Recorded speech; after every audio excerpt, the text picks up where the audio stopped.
Begin transmission. This is a message from the anonymous charity also known as The Collective. Today's broadcast date is May 13, 2019. This is part 5 of our series, Bloodlines, The History of the Deep State. If you have not seen the first 4 parts, it is highly recommended that you do so before sifting through this transmission. We continue where we left off, the DuPonts. In 1737 the DuPonts come into the spotlight of the USA. Let's have a short biography of the DuPont family. Remember Archbishop Pierre de Nems? The lineage is one of the most easy to trace back. The family includes the blood of the Rockefeller, Roosevelt, Natley, and the Vanderbilt families. We will see them much more through the rest of this broadcast, and soon to be released free document, so we will move right along. To bring Pierre up to date we see his descendant Philip, Duke of Burgundy, creating the Knights of the Golden Fleece in 1396. Following the line and the name changes as they move through history, we come to Jean Dupont in 1538, a painter who had a dark and mysterious life, lived in Pontarlier, France. Notice this area is the reason for the last name, Pont. Following his descendants we come to 1737. Pierre Samuel Dupont, born in Nems, France, came to Delaware, America and populated the area with his wife, an active astrologer and cultist Anne de Montgenin. The Duponts owned Delaware and countless corporations including the water of much of the USA. The dynasty de Nantil, Natley, House of Chatillon, de Nems Dupont, Pont d'Arc and de Villepillon are branches of the same family. You can easily find them way back when, if you break down the meanings of the last names used today. Dupont du order was often used meaning of or from, just like Van or Von, and Pont was a town in France like Nems and others. Named after the families who founded them. So, if you look at the names in this way, knowing the history of these people, they are easily spotted. A pont is a bridge, and interesting to note, there was a very popular and huge bridge in ancient Rome crossing to France called the Pont du Gard. Perhaps the grass was greener on the other side? Until they killed it all, of course. Often the translations of their names seem to tell a story of their own.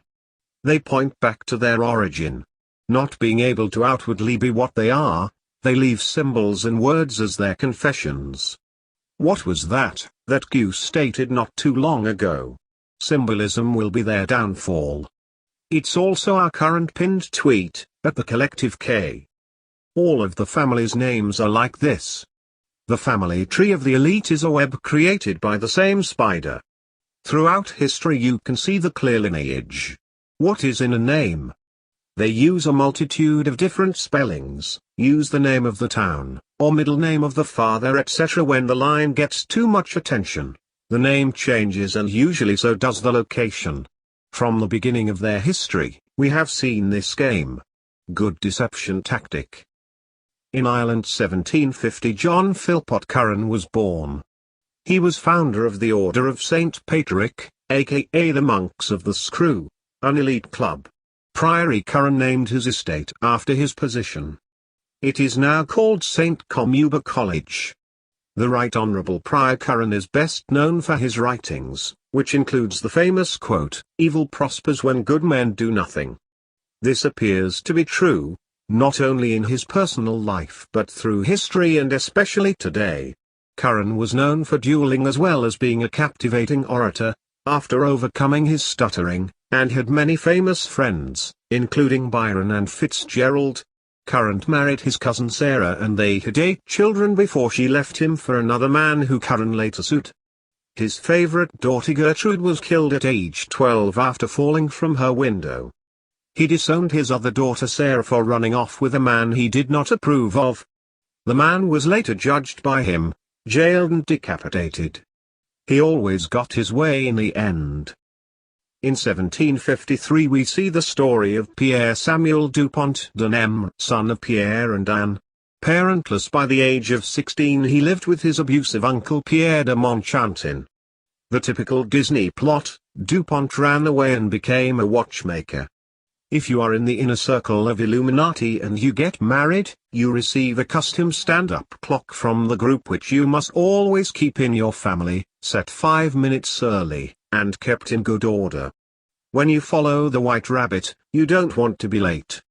For one with poor beginnings, a mere descendant of kings with the inheritance to match, Dupont moved to France after being initiated into the Illuminati group and has many influential friends.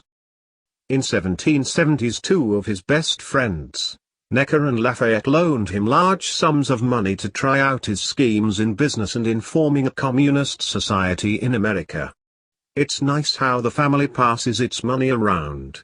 I mean, gives their money to poor, simple folk who just want to carve a name for themselves, like Mark Zuckerberg and Bill Gates. Pierre Dupont was a deist, like his mother, well practiced in the occult. He believed nature was a higher god than a mechanical deist god. Again, it's easy to see how so-called religious people misinterpret the meanings by generally assuming everyone who mentions God means the Creator or Yeshua. Also, let's not forget that the musician Keith Green famously said, "Going to church doesn't make you a Christian, and more than going to McDonald's makes you a hamburger." We digress. Back to Dupont.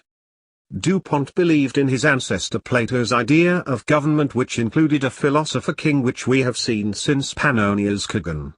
Dupont became a journalist when he moved back to the USA and was an editor-manager of the printing media of the time. In 1776 we see Benjamin Franklin, close friend of Pierre Dupont, fellow Mason and member of the Cannes Hellfire Club. Though his name should be a big enough clue of his lineage. They were also called Frank and Frankline. He is descended from Father Unc Franklin Frankline, from 1495 Ecton, Northamptonshire, England, United Kingdom, also spelled Franklin, Frankline, and Fraunklin when they lived in France, etc. Benjamin Franklin and Thomas Jefferson, fellow members of the clubs, were known for practicing satanic sexual occult rituals with the groups. Both were deists, which is further found in their writing of the Declaration of Independence. They are Luciferians carrying out the plan of the Knights Templar to create the New World Order in the American continent, as we discussed earlier. In this time Baron von Steuben, Knight of the Order of Fidelity, was fired for unsavory conduct. Having been a general in the Revolutionary Army and fought in the United States for independence.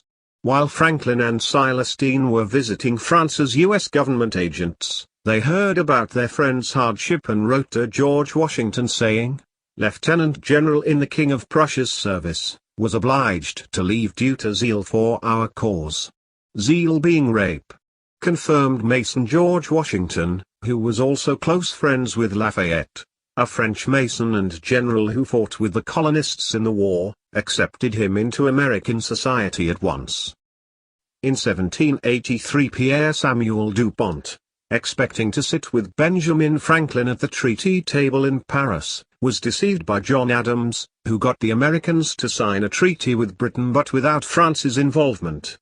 Alexander Hamilton was Dupont's lawyer in the US, and because of his absence, the United States was still a British colony as it was never signed off as an independent country. From 1789 to 1797 we have the first official president of the United States, George Washington, who was a confirmed Mason, member of the Knights of the Garter, and member of the Scottish Rite. The Order of the Garter is the secret inner group, which is an elite group within the Order of St. John of Jerusalem, which is the British part of the Knights of Malta. The Knights of the Garter are the leaders of the Committee of 300. It is further known that George Washington performed the rite of the mystic tie in a cave complex near Winchester, Virginia during the French and Indian War. He had no vice president at this time. George Washington nominated 11 Supreme Court justices, 6 out of 11 were confirmed Masons. There isn't one senator, governor, congressman, mayor, vice president who is not fully aware of every elite-controlled leader amongst them. It is impossible to become one without being in the club or knowing of it. Thankfully right now, the swamp is being drained and the plan will see justice for we, the people. The United States is in no manner founded on Christian principle, stated John Adams, a Freemason during the Treaty of Tripoli. No truer words were ever spoken and ignored.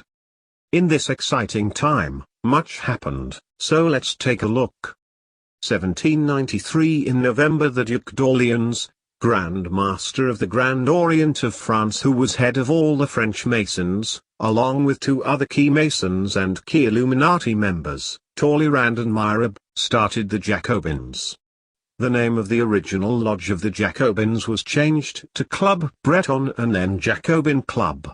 The Jacobins were basically an Illuminized type of Freemasonry. The president of the Jacobin Club was Freemason Georges Jacques Danton. Danton was a member of the famous and powerful Nine Sisters Lodge. 9 being 3 plus 3 plus 3, and sisters or muses as the Pleiades is called. It always leads to the occult. Always. Everything and every symbol and every number means something more. The people just never think or look deep enough. Comfortable in their sleep and complacency. Lafayette was a Jacobin, as well as a key player in the French Revolution, as he was the best friend of George Washington.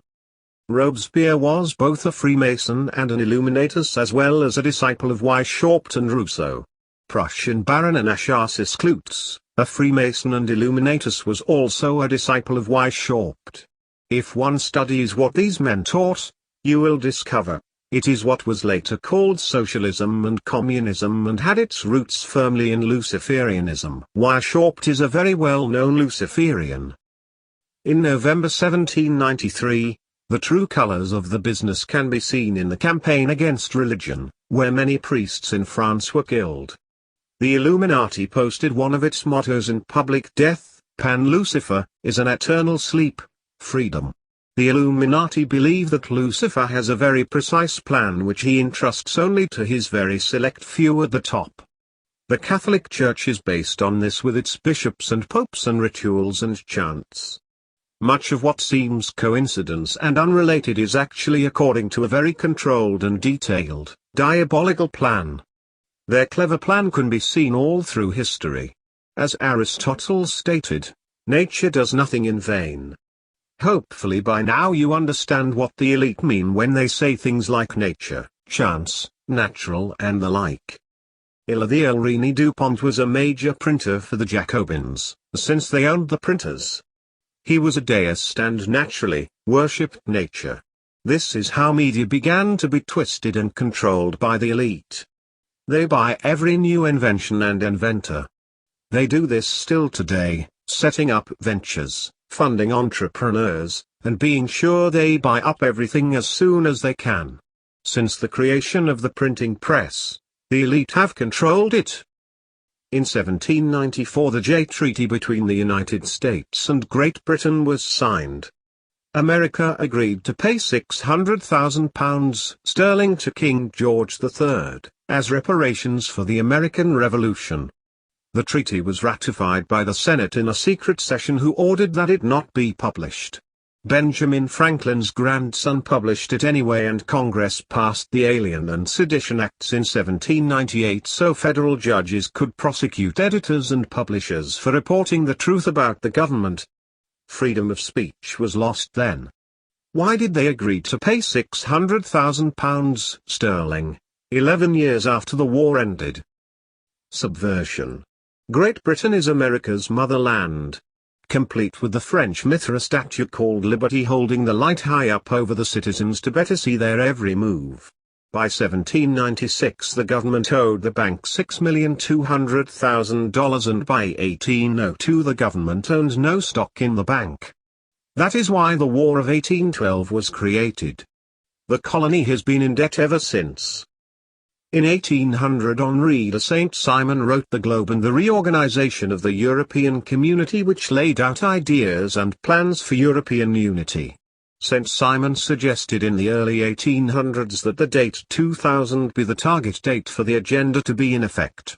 In order to rearrange the world into the new order, a number of items and stages needed to occur. 1. 2 canals, One through the Suez and one through Panama were needed, they said, to create interdependence between the nations. They also suggested a high dam on the Nile. 2.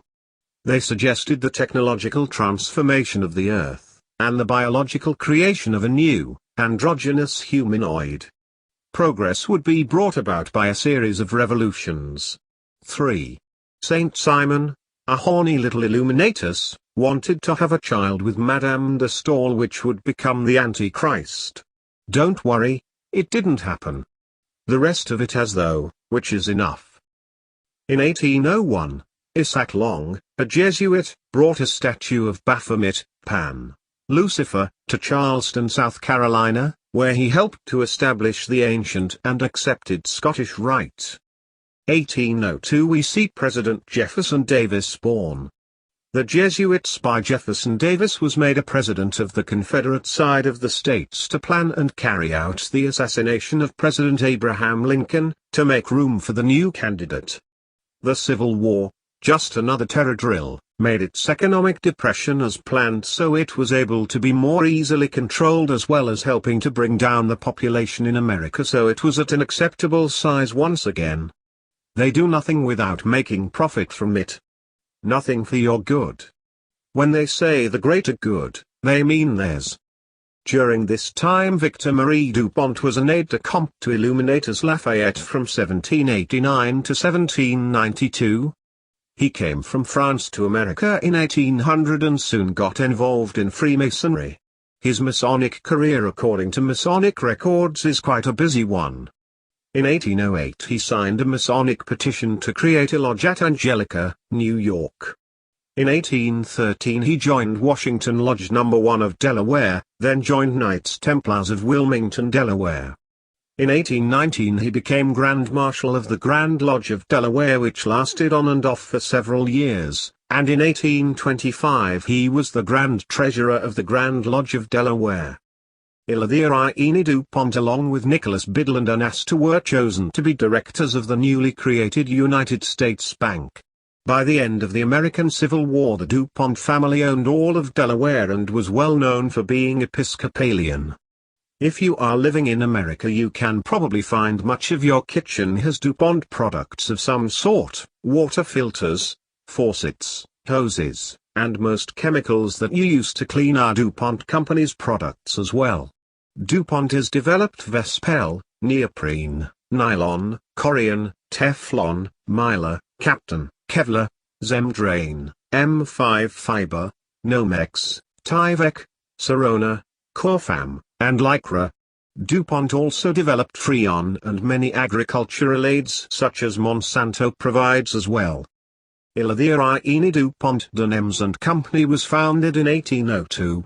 Some of those who took over various DuPont gunpowder manufacturing affairs were Alfred Dupont and Pierre Samuel Dupont II from 1870 until 1954, and Thomas Coleman Dupont from 1863 to 1930.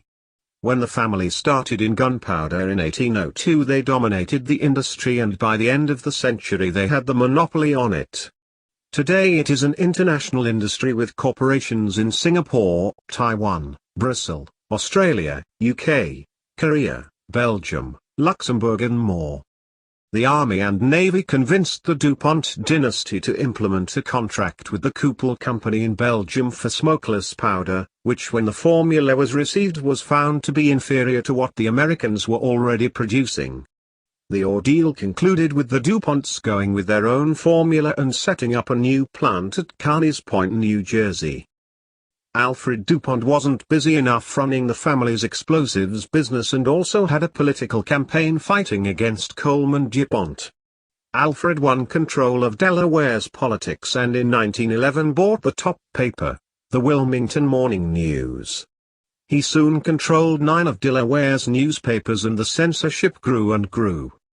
He was involved in Egyptian occult and after traveling there, returned with a dog named Mummy, who he claimed was his reincarnated familiar spirit. He wrote many letters about his magical dog.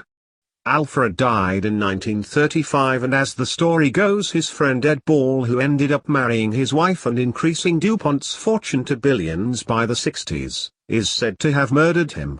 So claimed the sister of Ed Ball. So much drama in these families. During the late 1800s to early 1900s we see William DuPont trapped in a miserable marriage with his cousin May. Louis Cazenove DuPont committed suicide with a bullet in the library at the Wilmington Club. Alfred was shot in the face by accident on a hunting trip. Not to mention the insanity which plagues this family because of the incessant inbreeding. The DuPonts have numerous cemeteries and institutions, mental facilities and hospitals. They are known for having buildings surrounded by tall thick concrete walls with broken glass embedded across the tops, so none may look in, such as at the Nems estate. They would house their children there. Knowing what we do about the experiments these families are involved in, we can only imagine the horrors that take place behind their closed doors. The DuPont facilities are leading in pediatrics and genetics studies. In 1937 a lead chemist for DuPont, Wallace Carothers, was found dead from poison after he made a monumental discovery in polymer research in the DuPont experimental station. A number of the DuPonts have graduated Yale, as well as Harvard, like Emile Francis DuPont and Robert L. DuPont, Jr., a research psychiatrist. Robert was the delegate for the USA at United Nations Commission on Narcotic Drugs from 1973 to 1978. He is especially knowledgeable about what drugs will do to a person. Frances Marguerite DuPont we see is deep into genetics research. In 1977 we see Governor Pierre S. DuPont, IV, and his wife Elise, heir to the War chain. One of the DuPont's residences can be visited year-round and is kept as a museum, in original condition. Known for its gardens, Winterthur was the birthplace of Henry Francis DuPont in 1880.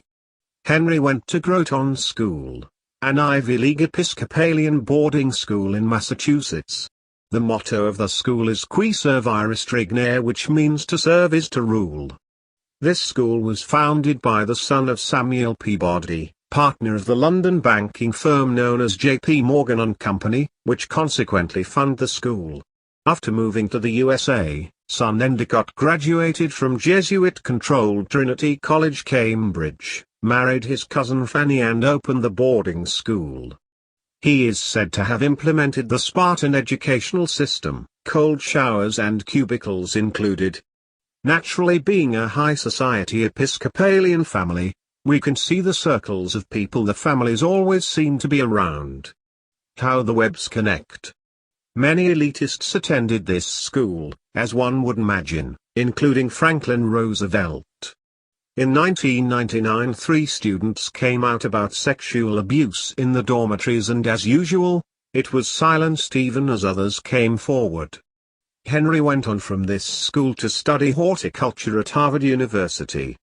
Yet another Jesuit elite-infected school. He expanded Winterthur from a 30-room house to a 175-room house so he could expand on collecting furniture. He was asked by Jackie Kennedy to oversee the White House renovations from 1961 to 1963.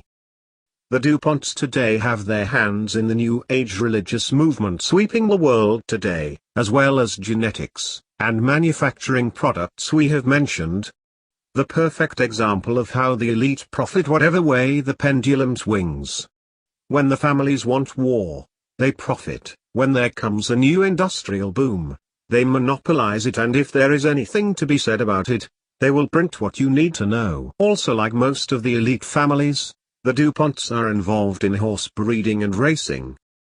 However, one family member decided to turn whistleblower and expose the DuPonts and others in the international drug trafficking rings.